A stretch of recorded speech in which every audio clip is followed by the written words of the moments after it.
संत शिरोमणि आचार्य गुरुवर श्री विद्यासागर जी महाराज की जय।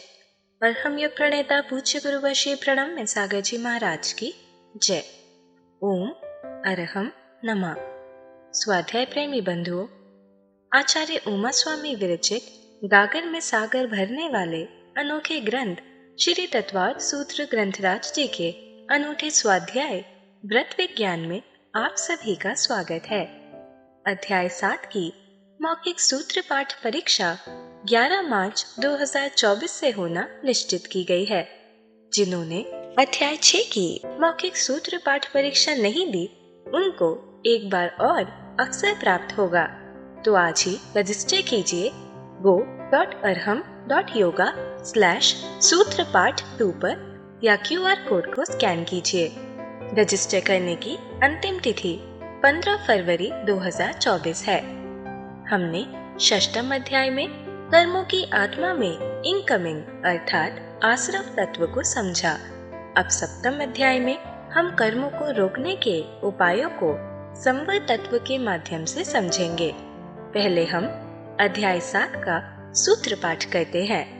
आपने यदि पिछले अध्यायों की परीक्षा नहीं भी दी है तो भी आपको ये पाठ अवश्य करना चाहिए और इन्हें कंठस्थ करने का प्रयास भी करना चाहिए।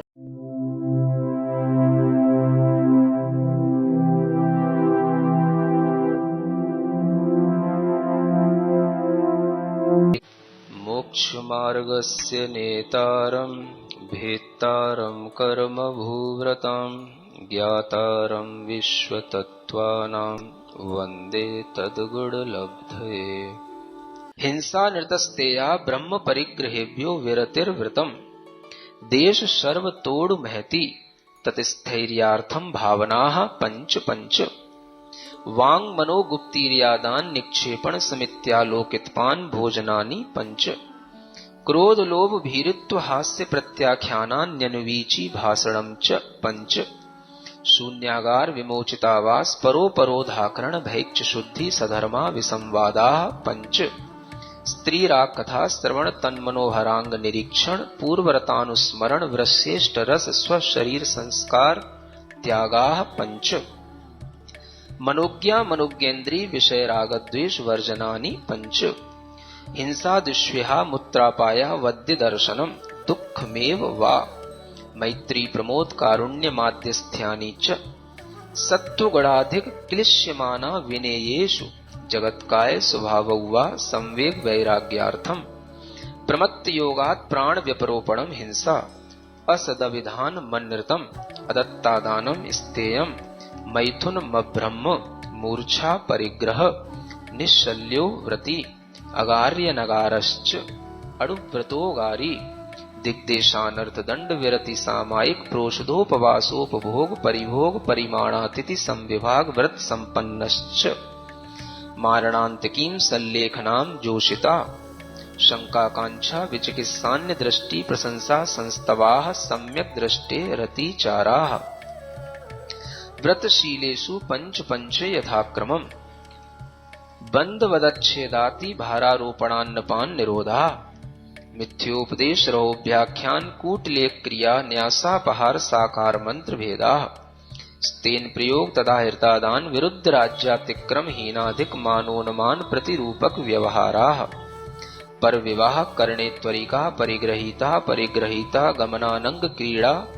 काम तीव्रा विनिवेशाः क्षेत्र वास्तु हिरण्य सुवर्ण धन धान्य दासी दास कुप्य भांड प्रमाणातिक्रमाः ऊर्ध्वाधस्तिर्यक व्यतिक्रम क्षेत्र वृद्धि स्मृत्यंतराधानानि आनयन प्रेष्य प्रयोग शब्द रूपानुपात पुद्गलक्षेपाः कंदर्प कौत्कुच्च मौखर्या समीक्षा दिकरणोपभोग परिभोगानर्थक्यानि योग दुष्प्रणिधानानादर स्मृत्यनुपस्थानानि अप्रत्यवेक्षिता प्रमार्जितोत्सर्गादान संस्तरोपक्रमणानादर स्मृत्यनुपस्थानानि सचित्त संबंध सम्मिश्राभिसव दुपक्वाहाराः सचित्त निक्षेपाभिधान पर व्यपदेश मात्सर्य कालातिक्रमाः जीवित मरणासंसा मित्रानुराग सुखानुबंध निदानानि अनुग्रहार्थम स्वस्यातिसर्गो दानम विधि द्रव्य दात्री पात्र विशेषात् तद विशेषः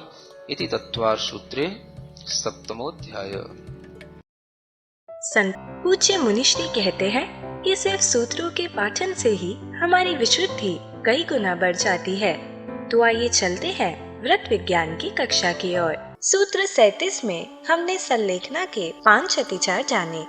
पहला अतिचार, जीवित आशंसा में ऐसे भाव आते हैं कि हम अभी थोड़ा और जी लें, कुछ पेंडिंग काम और पूरे कर दें। हमने जाना कि ख्याति, पूजा, लाभ से दूर साधक ही संलेखना ले पाते हैं, क्योंकि ख्याति प्राप्त साधकों की संलेखना में अन्य लोग भी बाधक बन सकते हैं। जैसे भूदान आंदोलन के प्रणेता आचार्य विनोबा भावे को इंदिरा गांधी ने आकर संलेखना न लेने की सलाह दी थी। वे जैन नहीं थे। उन्होंने अपने और भगवान के बीच में किसी तीसरे के आने से मना कर दिया और पहले से घोषित भगवान महावीर के निर्वाण दिवस पर ही उनकी समाधि हुई।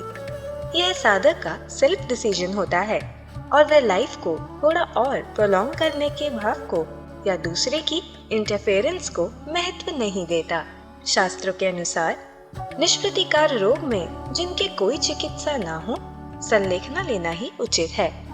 परंतु कभी कभी समाधि के कारण खान पान का त्याग आदि होने से, मानसिकता अच्छी होने से ट्यूमर जैसे रोगों की भी रिकवरी होने लग जाती है। ऐसी स्थिति में भी जीवित आशंसा से दूर होकर संलेखना को पूरा करना चाहिए। संलेखना के दूसरे अतिचार, मरण आशंसा में कष्ट आदि अधिक होने पर साधक के अंदर जल्दी मरने की इच्छा होती है। संलेखना के समय ना तो जीने की और ना मरने की इच्छा होनी चाहिए, अपितु यह भाव होना चाहिए कि आयु का अंतिम समय कषायों की मंदता, शांति और जागृति के साथ गुजरे। संलेखना के तीसरे अतिचार, मित्रानुराग में बचपन के दोस्तों से अनुराग, मिलने की इच्छा जागृत होती है। आचार्य कहते हैं कि अब आपका मित्र आपकी आत्मा और आपका धर्म है। अन्य मित्र राग आदि बढ़ाएंगे और चित्त में विकल्प विक्षेप पैदा करेंगे। यदि मित्रादि मिलने भी आए तो भी साधक को उनसे मिलने का विकल्प नहीं करना चाहिए। साधक की परिचर्या लगे लोग संलेखना बिगाड़ने वाले किसी भी राग और मोह भाव से उसकी रक्षा करते हैं। मुनिश्री ने समझाया, सबसे उत्तम चिंता आत्मा की और मध्यम देह की है। अपनी अन्य इच्छाओं की और दूसरों की चिंता लोएस्ट कैटेगरी में आती है। इसीलिए संलेखना में मित्रानुराग नहीं होना चाहिए। चौथे अतिचार, सुखानुबंध में पहले के सुख के अनुबंध की याद आती है। उसे वर्तमान के दुख से कनेक्ट करके देखते हैं। संलेखना में साधक के शरीर का भराव खाली होने से, हड्डी के ऊपर प्रेशर पड़ने से स्किन आदि छिल जाती है। ऐसी पीड़ा में पहले के शारीरिक सुख आदि याद करने से संलेखना निर्दोष नहीं होगी। यहाँ पुरानी कंडीशंस नहीं चलेंगी।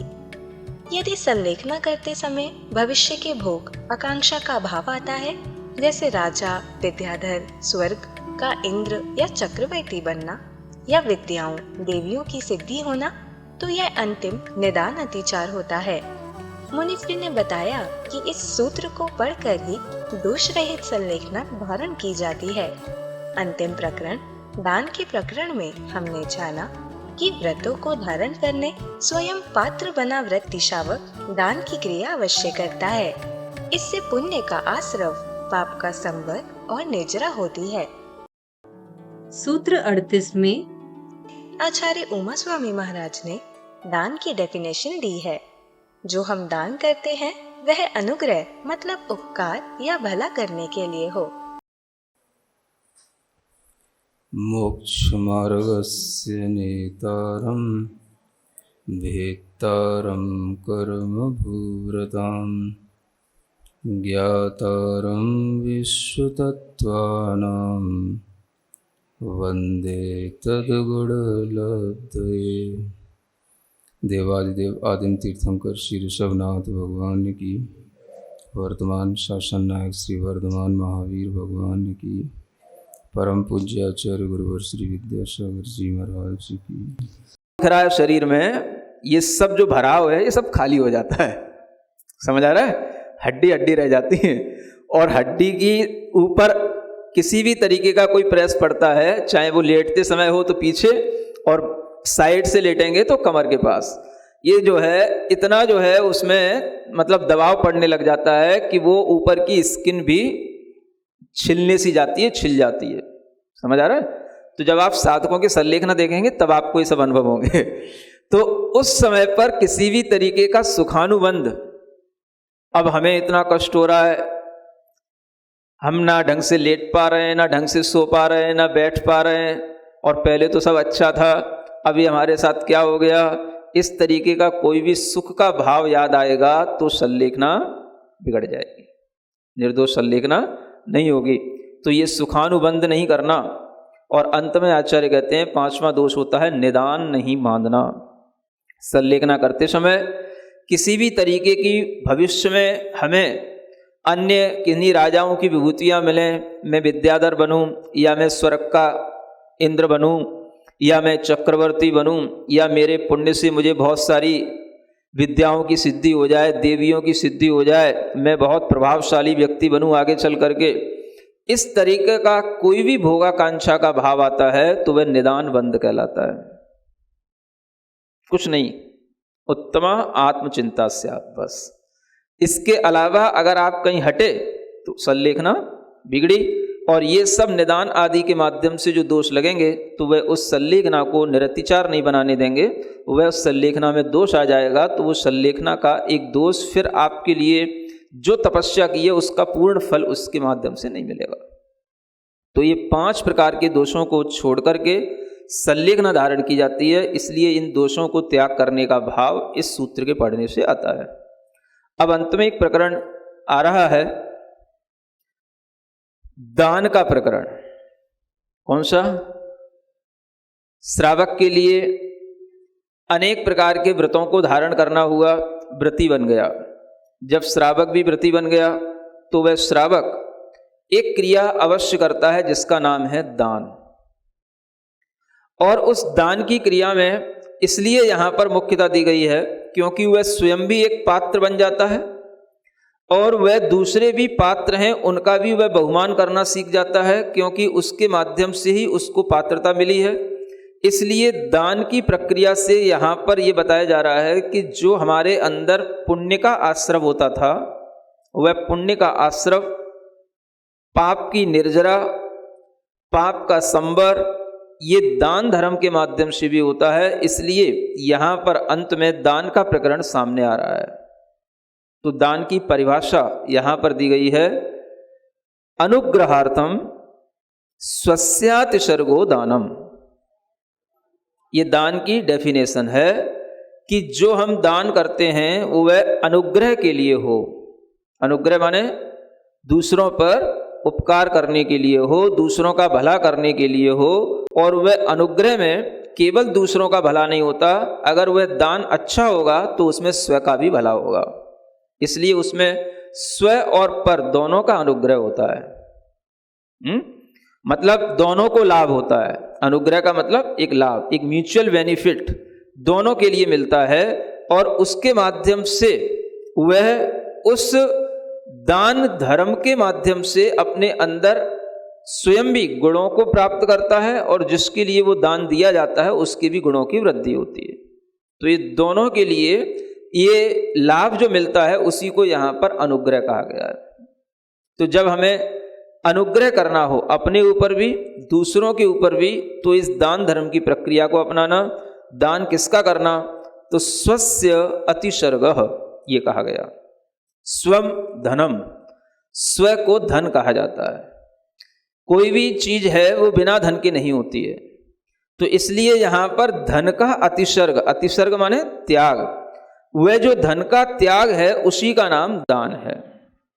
तो दान में आप डायरेक्ट धन का भी त्याग कर सकते हैं, और धन के त्याग के माध्यम से जो चीजें होती हैं वो भी जो चीजें सामने आती हैं वो भी दान की श्रेणी में आती हैं। तो दान में मुख्य रूप से यहां पर धन का त्याग करने को कहा गया है ना। अब वो दान तो देखा जाए तो 4 प्रकार का बताया गया है। आहार दान, औषध दान, आवास दान और उपकरण दान। दान कितने प्रकार का? 4 प्रकार का। अब यहां पर कोई भी दान होगा तो वो बिना धन के त्याग के नहीं होगा। आहार दान में भी धन का त्याग होगा, औषध दान में भी धन लगेगा, आवास दान में भी धन का उपयोग होगा और उपकरण दान में भी धन लगेगा। तो कोई भी दान होगा वो धन के माध्यम से ही आगे बढ़ेगा। इसलिए यहां शॉर्ट में धन का त्याग कह दिया, लेकिन इसका मतलब ये नहीं समझना कि हम केवल पैसा ही दे दें, धन ही दे दें और हमारा सब प्रकार का दान हो जाए, तो भी नहीं होता है। जो दान जिस विधि से जिस तरीके से करने योग्य होता है वह उसी के करने पर उसी रूप में लाभदायक होगा। ये तो कल आपको बताया था कि पर व्यपदेश हो जाएगा कि आप किसी को दान के लिए नियुक्त करके चले गए और आप दान के लिए जो है उसको पैसा दे गए या खड़ा करके चले गए कि भाई आप इसका दान कर देना, तो वह आपके लिए नहीं हुआ, वह जो है एक दूसरे के माध्यम से आपने कराया। तो वह जो दान होता है वो कहा जाता है कि दान हमेशा अपने हाथ से ही करना चाहिए। आहार दान, औषध दान, सभी दान अपने हाथ से ही करना चाहिए। तो ये दान है। इन दान के माध्यम से भी स्व और पर का अनुग्रह होकर के स्व के लिए भी पुण्य का बंध होता है और दूसरे के लिए उन गुणों की वृद्धि के लिए एक अनुकूल वातावरण मिलता है। इसलिए दोनों के ऊपर उपकार करने वाला जो ये दान है उसकी विशेषता आगे बताई जा रही है। विधि, द्रव्य, दात्री, पात्र, विशेषात तद विशेषः। ये जो दान है इस दान में तद विशेष एक विशेषता आ जाती है। यानी दान सब बराबर नहीं होते हैं। दान में भी उत्कृष्टता, मध्यमता, जघन्यता होती है। दान में भी विशेषपना आ जाता है। दान की जो विशेषता है वो किन कारणों से आएगी, तो ये सूत्र बहुत अच्छा सूत्र है, इसको हमेशा ध्यान रखना चाहिए। विधि विशेष से, विशेष शब्द सबके साथ जुड़ाना, विधि विशेष, द्रव्य विशेष, दाता विशेष और पात्र विशेष। जब ये चीजें विशेष होंगी तो वो दान भी विशेष श्रेणी में आएगा, और जब ये चीजें विशेष नहीं होंगी या सामान्य होंगी तो वो दान भी सामान्य की श्रेणी में आएगा। तो विधि विशेष का मतलब क्या है? विधि का मतलब होता है जो सबसे बड़ी विधि बताई जाती है वो है नवधा भक्ति। ये विधि विशेष है। जानते हैं ना नवधा भक्ति? 9 प्रकार की भक्ति पूर्वक जो दान दिया जाता है वह नवधा भक्ति रूप आहार की विधि विशेष कहलाती है, और उस विधि विशेष से दिया गया दान भी बहुत ज़्यादा पुण्य को देने वाला होता है, क्योंकि 9 प्रकार की भक्ति को 9 प्रकार का पुण्य कहा गया है। क्या कहा गया है? 9 प्रकार का ये पुण्य है। आचार्य समंतभद्र महाराज ने लिखा है रत्नगण श्रावकाचार में, नव पुण्य ही प्रतिपत्ति। 9 प्रकार के उन्होंने पुण्य कहे हैं। मतलब हर एक जो विधि है, हर एक जो प्रक्रिया है, जो उसका मेथड है, वह मेथड उसी रूप में होना, तभी जो है वो आपके लिए पुण्य बंध का कारण होगा। 9 प्रकार की विधियां कौन सी होती हैं? सबसे पहले पड़गाहन होता है, प्रतिग्रहण जिसको बोलते हैं, पात्र को ग्रहण करना, है ना, वह प्रतिग्रहण कहलाता है, पड़गाहन। और पड़गाहन होने के बाद में दूसरा, उन्हें जब हम अपने घर में प्रवेश करा करके उच्च स्थान पर बिठालते हैं तो ये उच्चासन पर बिठालने के लिए कहना, स्वामी उच्चासन पर विराजमान होइए। समझ आ रहा है? कहना पड़ता है, तब वो पुण्य लगेगा। अगर नहीं कहोगे तो अपने आप कोई बैठेगा भी नहीं और अपने आप पुण्य भी नहीं लगेगा। समझ आ रहा है? तो कहने से वो पुण्य होएगा, तो कहना पड़ेगा। कई लोग समझ नहीं पाते हैं, वहां खड़े रह जाते हैं। मुनि महाराज चाह रहे हैं कि ये बोले, और वो ये देखता है कि मुनि महाराज जब पाटा पड़ा है तो बैठ क्यों नहीं रहे। समझ आ रहा है? और मुनि महाराज पाटे की ओर देख रहे हैं तो वो समझता है कि पाटा या तो दूसरा लगाना है, या हिल रहा है, या इधर उधर करेगा कि यहाँ लगा दूं वहां लगा दूं। जो उसे करना है वो उसे ध्यान नहीं है। समझ आ रहा है? तो करना क्या है? यह जो हम आदर के साथ लाए हैं उन्हें आदर के साथ उस पर बिठाना, ये बोलना है। तो ये उच्चासन ग्रहण कीजिए, ये जो है एक विधि है, और इस विधि से पुण्य बंद होता है कि आप अपने घर में उन मुनि महाराज को बिठा रहे हो, ये बहुत बड़ा आपके लिए पुण्य है। अदरवाइज कभी भी मुनि महाराज किसी घर में बैठने नहीं जाते हैं। समझ आ रहा है? और आप कहते जा रहे हो मुनि महाराज वैसा करते जा रहे हैं। देखो ये केवल उसी समय होता है। ये सिर्फ आपके उस मनोभाव से और आपके उस पुण्य भाव से होता है, क्योंकि मुनि महाराज भी आपको पुण्य दे रहे हैं। समझ आ रहा है? वो आपके लिए ये नहीं कह रहे हैं कि हमें उच्चासन पे बैठाने के लिए कहो, वो आपको पुण्य दे रहे हैं। अगर आप ऐसा करोगे तो आपके लिए पुण्य की प्राप्ति होगी। 9 प्रकार के पुण्य वो आपको दे रहे हैं, और वो सब अलग अलग क्वालिटी के पुण्य हैं। तो पड़गाहन का पुण्य अलग है, फिर उच्चासन का पुण्य अलग है, और फिर तीसरा क्वालिटी फिर पाद प्रक्षालन। जब पाद प्रक्षालन करते हैं तो पाद प्रक्षालन करने के बाद में गंधोदक लेना, ये तीसरे क्वालिटी का पुण्य आ गया। समझ आ रहा है? नहीं तो फिर क्या होगा, पाद प्रक्षालन करके आपने रख दिया तो पुण्य कैसे मिलेगा? किया क्यों था? करने का प्रयोजन तो वही है ना। तो करके उसको सिर पर लगाना, ये तीसरी क्वालिटी का पुण्य है आपके लिए आ रहा है। फिर चौथी विधि शुरू होती है, पूजन की विधि। सुन रहे हो? करते सब रहते हैं, पता किसी कुछ नहीं रहता है। एक एक विधि को ये समझ करके करना कि यह हमारे लिए नया नया अपना अलग अलग तरीके का पुण्य उपार्जन का ये एक एक क्रिया है। इस तरह से समझ करके करना, तो उससे आपको विशेष पुण्य की प्राप्ति होगी, वो विधि विशेष होगी। तो फिर चौथी विधि में वह पूजन हो जाती है ना। पूजन होने के बाद में भी जो अष्टद्रव्य से आपने पूजन की, उसके बावजूद भी पूजन के बाद प्रणाम करना, ये एक अलग से भक्ति है। नमोस्तु करना माने प्रणाम करना, है ना। पूजन के बाद भी नमोस्तु बोलना। कई लोगों को पूजन कर ली और नमोस्तु नहीं बोलते हैं, ध्यान ही नहीं, उन्हें पता ही नहीं है ना। तो पूजन के बाद नमोस्तु भी एक अलग से भक्ति रखी गई है, आप समझें उस समय पर। तो ये हो गया, कितनी हो गई?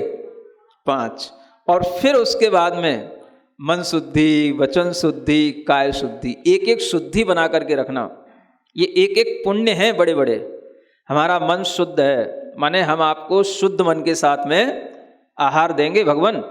हम आपके लिए जो वचन बोल रहे हैं उनमें कोई छल कपट नहीं है, बिल्कुल शुद्ध वचन बोल रहा हूँ। जो भी मेरे पास में शरीर है वह उसकी मैंने पूरी शुद्धि करके रखी है, उसमें किसी भी प्रकार का कोई छल कपट नहीं है। और जो मेरे लिए बन पड़ा, वो मैंने जो आहार बनाया है, जो मेरे सामने आहार है, वो भी पूरा शुद्ध है। वह आहार की शुद्धि भी बोलना, ये अपने आप में एक एक पुण्य है।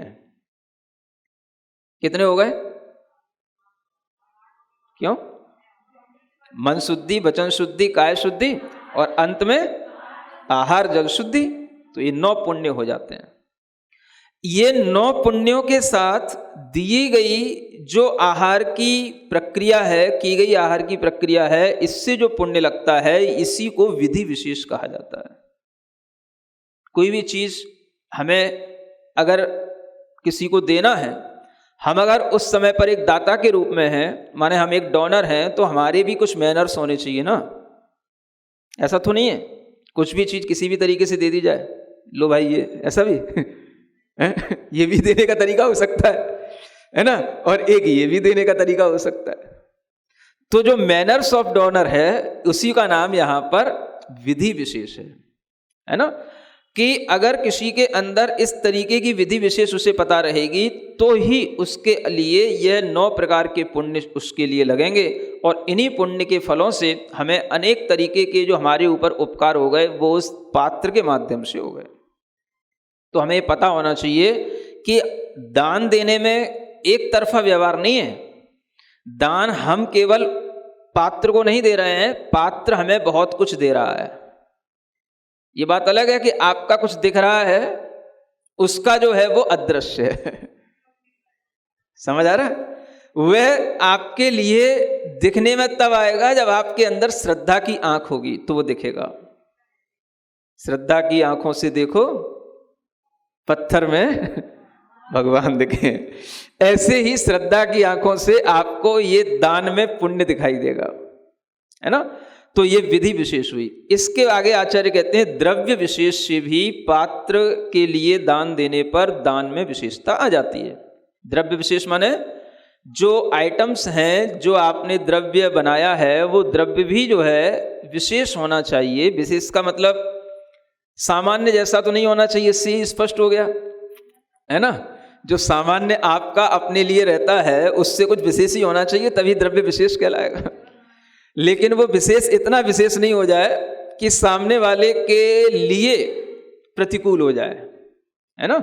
वो विशेष इतना होना चाहिए कि वो सामने वाला जो पात्र है जिसको आप दान दे रहे हैं उसके लिए बहुत ही हितकारी हो, उसके किसी भी रोगों को बढ़ाने में कारण न बन जाए, उसके वात पित्त कफ को बढ़ाने में कारण न बन जाए, बिगाड़ने में कारण न बन जाए, उसका स्वास्थ्य उससे ठीक बना रहे, अनुकूल रहे।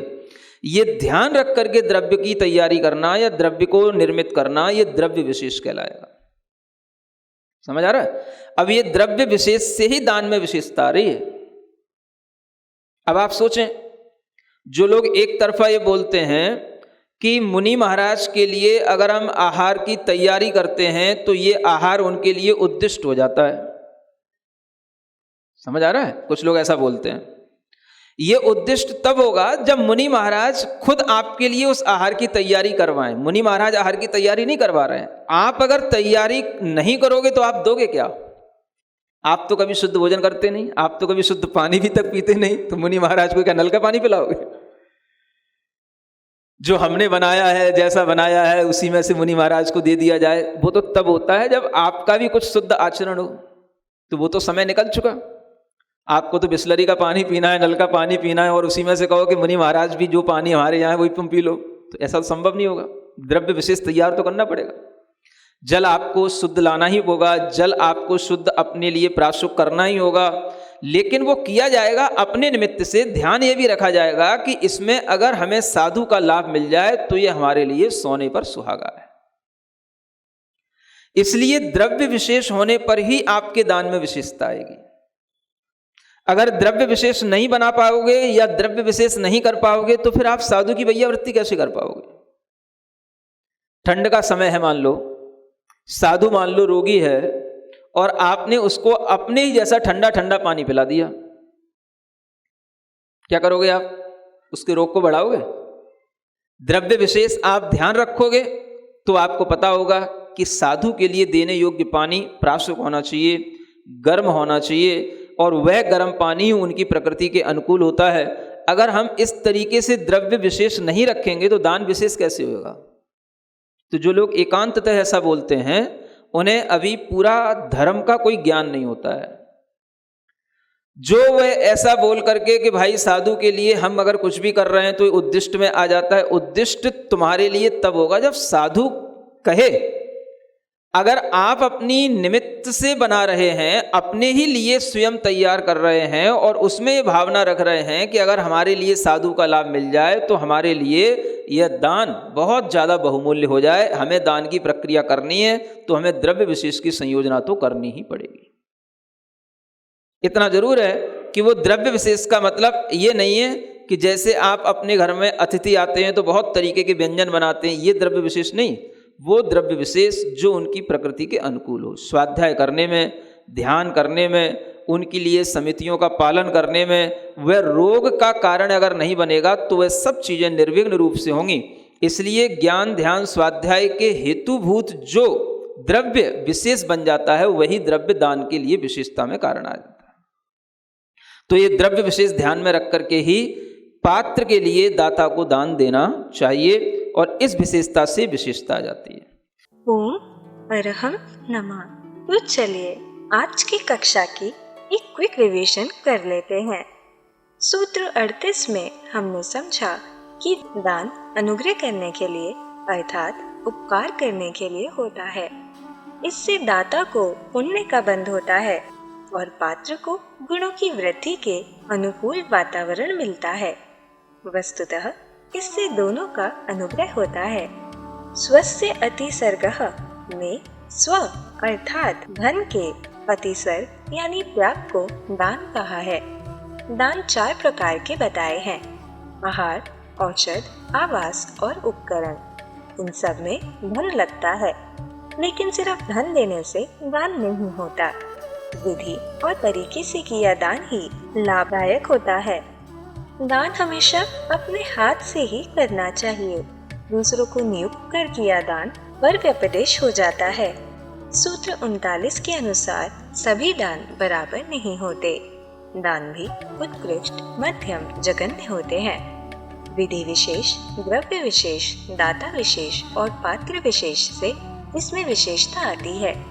उत्कृष्ट पात्र को नवदा भक्ति से आहार दान देना आहार की विधि विशेष है।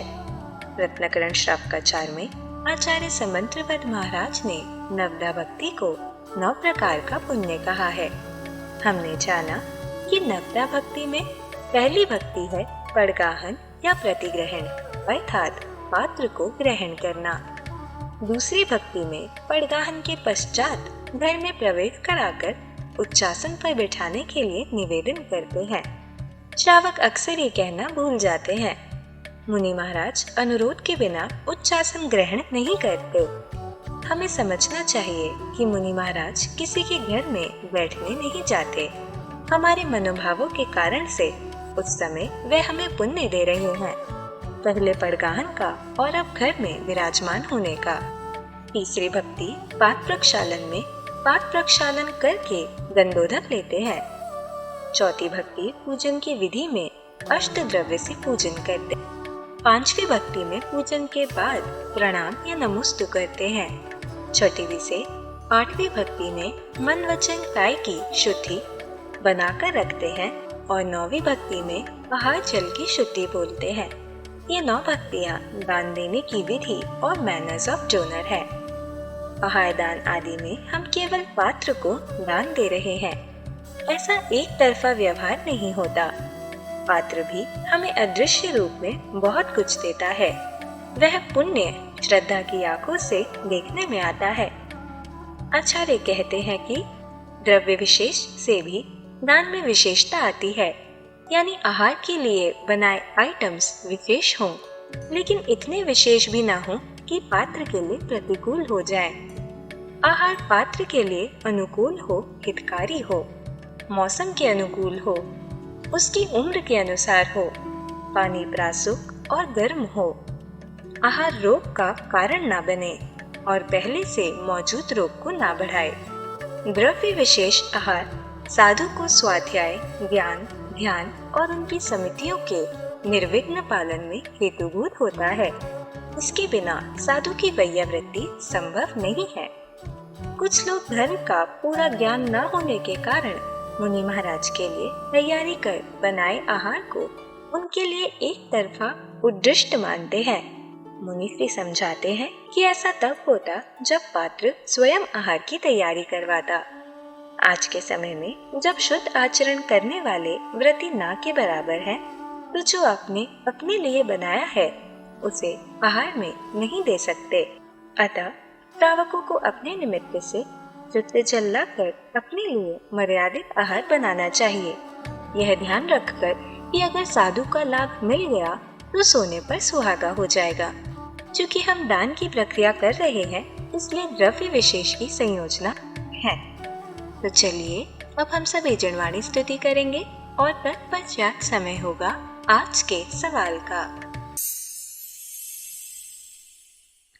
सिरिजिणवाणी जग कल्याणी जग जन मदतम मोहरी जनमण हारी गढ़हर हारी जम जरा भव रोग हरि तिथियराणम दिव्य झुणिम जो पढ़ई सुणई मय्ये धारई णाणम सौख मणंतम धरिय सासद मोक्ष पदम पावई सासद मोक्ष पदम पावई।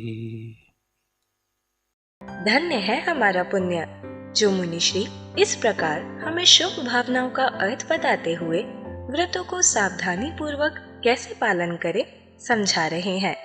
यह पुण्य आप और भी बढ़ा सकते हैं। अपने परिवार, मित्र, समाज के लोगों को इस स्वाध्याय से जोड़कर आपको सिर्फ उन्हें हमारी वेबसाइट ttv.arham.yoga शेयर करनी है और वह सभी क्लासेस एक साथ एक जगह पर पा सकते हैं।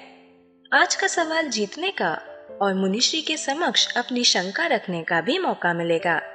तो आज ही अपने बच्चों, मित्रगण और परिवारजनों को इस अनूठे स्वाध्याय से जोड़ें। अब समय है आज के प्रतियोगिता प्रश्न में भाग लेकर आकर्षक पुरस्कार जीतने का। आप अपने फोन को QR कोड स्कैन करने के लिए तैयार रखें या दिए गए लिंक पर जाएं। आप अपना उत्तर चुनकर हमें कल शाम 5 बजे तक भेज सकते हैं। 3 भाग्यशाली विजेताओं को मिलेंगे आकर्षक पुरस्कार। विजेताओं का नाम इसी कार्यक्रम में हर रविवार को घोषित किया जाएगा। साथ ही सभी प्रश्नों के सही उत्तर भी बताए जाएंगे। आज का सवाल है, साधु को उनकी प्रकृति के अनुकूल आहार देना क्या होगा? विधि विशेष, द्रव्य विशेष, दाता विशेष, पात्र विशेष। अध्याय 7 की कक्षा 34 के आज के सवाल का सही उत्तर है आत्मा की चिंता। अगर आप किसी कारणवश कोड को स्कैन ना कर पाए हों तो आप क्लास की वेबसाइट पर जाकर भी उन्हें अटेम्प्ट कर सकते हैं। इस लिंक पर जाएं या QR कोड को स्कैन करें।